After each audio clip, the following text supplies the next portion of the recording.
welcome to the Cinema Gold Show. I'm your host, Larry Lees. Today's episode, we break down the latest box office news and give our review of Nic Cage in The Unbearable Weight of Massive Talent. But first, we'd like to thank our sponsor, Poddex, for sponsoring this episode. What is Poddex? Well, let me tell you all about them. Poddex are the hottest new tool for podcasters looking to have more meaningful conversations or just to gamify their podcast. Simply shuffle up, ask a question, let the content roll. Get yours today at poddex.com and use the code Larry21 for 10% off your order. You're going to want to stick around till the end to see Poddex in action. But on to our first topic. Sonic the Hedgehog continues to zoom around the global box office. April has been a very healthy month at the box office, and the biggest example of its success has been Sonic the Hedgehog 2. The video game sequel is in its third weekend of release, and the film has made an additional $19 million in 57 markets around the globe. This includes 3 new markets. The international box office total now sits at $142 million, and the global box office is getting ready to cross that $300 million mark. Sonic 2 opened this weekend in Poland, Malaysia, and India. They grossed $1.2 million at 236 locations, $475,000 at 116 locations, and $190,000 at 197 locations respectively. The film opened all 3 markets at number 1, with the asterisk of India, where the film opened number 1 for a Hollywood title. We really do not think Paramount's going to lose sleep over that little matter. The highlights for the holdover market include Australia grossing $2.1 million, France grossing $2.1 million, the UK grossing $2 million, Brazil grossing $2 million, and Mexico grossing $1.8 million. This is actually impressive given that the film is in its 3rd and 4th weekend in most of these locations. In some top markets like the UK, Sonic 2 has even accumulated a box office total of $26.3 million thus far. Also, the holdover markets only experienced a 29% drop between weekends, which is just mind-boggling to think about.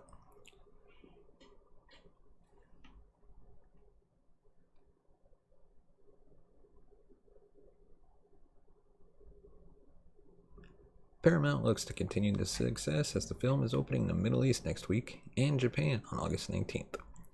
So what can be taken away from this speedy box office champ? Sonic and Paramount are running laps around most of the major studios at this point. They have been part of the ongoing effort since the pandemic to show that the theatrical model is still king. Films like Sonic 2 are continuing to prove that. This is their 4th major box office success, following behind Scream, Jackass Forever, and The Lost City. All those films have tapped into a different demographic with major results. And Sonic is running out here on a mission to prove that the family films belong on the big screen, not on a streaming service that crashes faster than an out-of-shape athlete running a marathon. April has been such a positive breath of fresh air for the movie-going experience, with at least one film for every cinema fan to enjoy. Sonic 2 is one of those films. It is an adventure that's great first outing, marketing campaign, and respect for the source material set this sequel up for huge success. The best part is Sonic 2 did not waste that goodwill and is arguably better than the first film. The box office more than reflects that.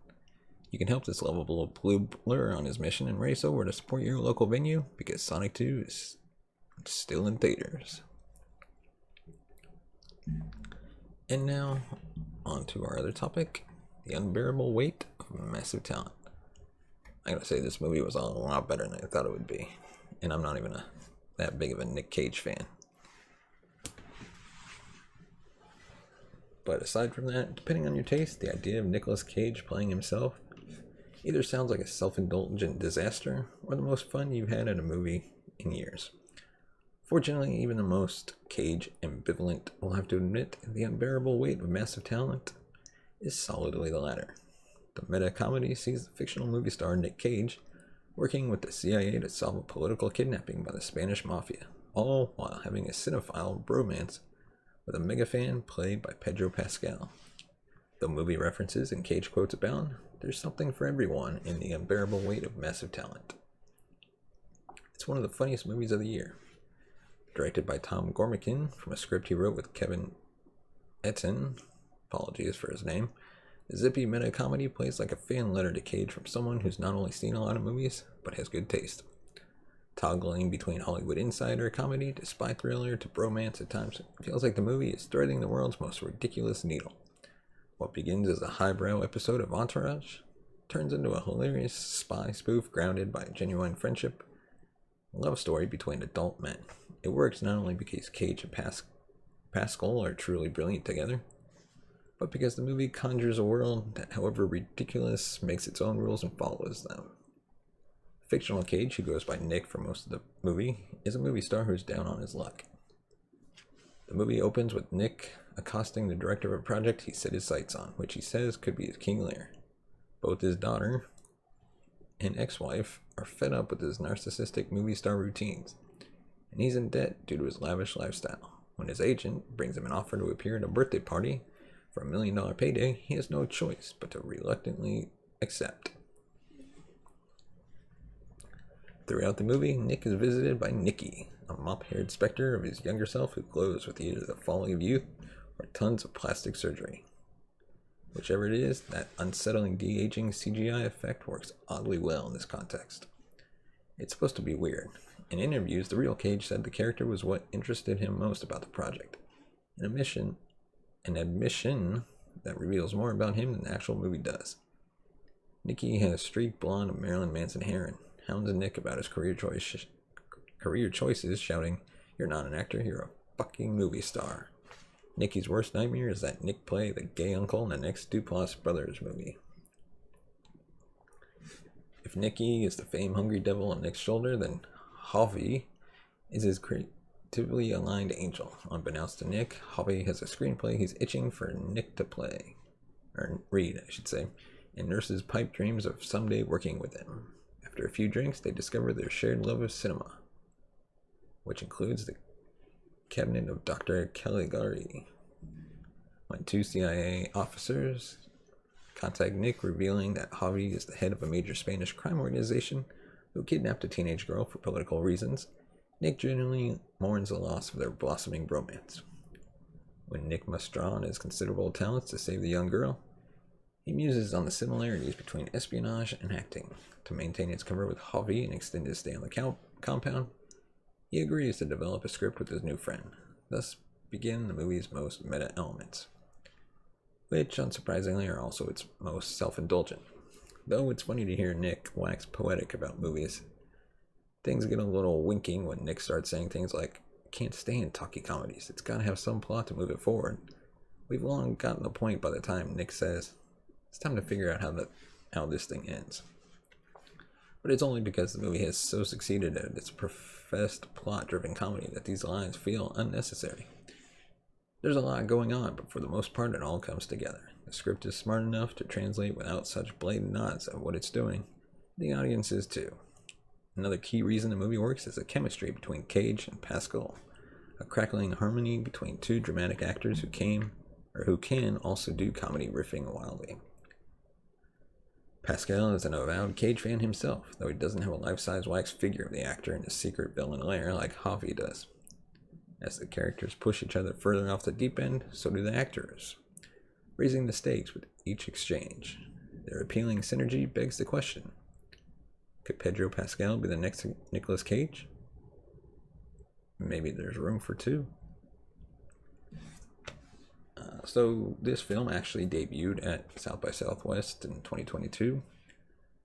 Let us know in the comments section below. What did you think about this movie? If you've watched it yet, let us know. Did you have any favorite moments? And of course, what's your favorite Nicolas Cage movie? Let us know in the comments below. And if you like our content, be sure to hit that subscribe button, hit that bell notification button to be notified of future videos. And today's Poddex segment comes from the Would You Rather deck available on the Poddex app, available on iOS and Android devices. The question is, would you rather wake up in a dinghy or the middle of the ocean alone, or wake up bound and gagged in the back of a trunk? I'm gonna go with dinghy, because if you're all tied up in the trunk, you can't really get out or do anything to escape. But if you're just in a dinghy and as long as you have ores and whatnot, you can try to get to the nearest piece of land, so you can kind of survive, I guess, on a dinghy than more than being stuck in a back of a trunk. But hey, let us know.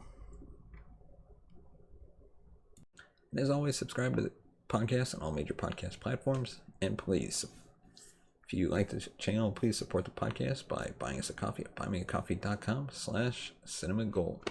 Your support helps the channel grow, upgrade our equipment, and take the show on the road, with the hopes of recording live from CinemaCon one day. Until then, thank you so much for watching and listening. We will see you next time.